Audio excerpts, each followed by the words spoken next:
রাইটের সময় আমরা তখন ঘুমিয়েছি, কেবল ঘুমিয়েছি, মানে একটু লেট নাইটে ঘুমাই। নর্মালি আমাদের এখানে হয় যেটা হয়, মেইন রোডের পাশে বাড়ি তো, গাড়ি গেলেও আওয়াজটা টের পাওয়া যায়। অনেক সময় টায়ার বাস্ট করতে, এরকম একটা গাড়ি যাওয়ার সাথে সাথেই এরকম একটা আওয়াজ হলো, মনে প্রথম ভেবেছি টায়ার ফায়ার বাস্ট হলো। তারপরে উঠেই এত বড় আওয়াজ, উঠে নিচে গিয়ে দেখে এই অবস্থা, কোনো না কোনো দুষ্কৃতীরা বোম মেরেছে। আমরা রাতে পুলিশকে জানিয়েছি, পুলিশ এসেছিলো, ওরা ওদের নিয়ম অনুযায়ী যা যা ইনভেস্টিগেশন করে গেছে। আজকে লিখিত আকারে কমপ্লেন দেবো। হ্যাঁ, কাউকে দেখতে পাইনি, বলতে পারছি না কারা। নামটা একটু বলবেন? পার্থ প্রতিম দিয়ে প্রধান কাতলাওয়ান। কী হয়েছিল? গতকাল রাত 2:30টার সময় হঠাৎ করে একটা বিকট শব্দে আমার ঘুম ভেঙে যায়।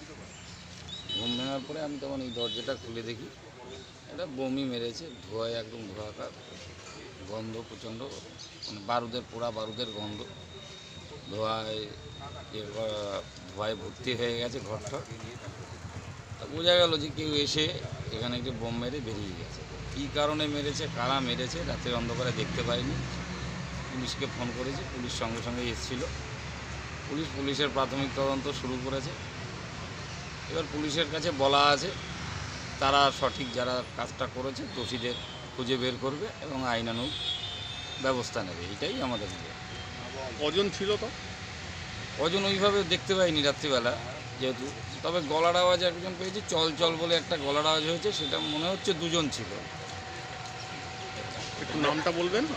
আমার নাম সুভাষিস দে।